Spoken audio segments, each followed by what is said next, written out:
వరంగల్ జిల్లా బందనపల్లి గ్రామంలో ఇటు అమానుష ఘటన చోటు చేసుకుంది.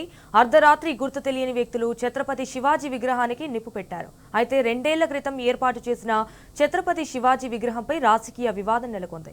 ఈ నేపథ్యంలోనే 2 ఏళ్లుగా విగ్రహం ప్రారంభానికి కూడా నోచుకోలేదు. తాజాగా జరిగిన సర్పంచ్ ఎన్నికల నేపథ్యంలో బందనపల్లిలో మరోసారి రాజకీయ చిచ్చు రగలడంతోనే కొందరు వ్యక్తులు ఈ దుశ్చర్యకు పాల్పడి ఉండవచ్చని గ్రామస్తులు అభిప్రాయపడుతున్నారు. మరోవైపు ఛత్రపతి శివాజీ విగ్రహ ధ్వంసంపై హిందూ సంఘాలు మండిపడుతున్నాయి. నిందితులను గుర్తించి కఠినంగా శిక్షించాలని కూడా డిమాండ్ చేస్తున్నారు.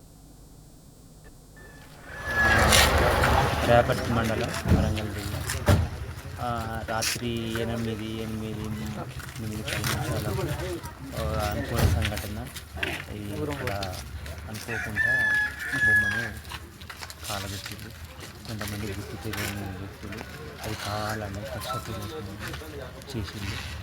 దీనికి ఈ కులం కాకుండా మతానికి అందరికీ కూడా అందరూ సపోర్ట్ కావాలని ఉండాలని మరి ఒకటి యూత్ వాళ్ళు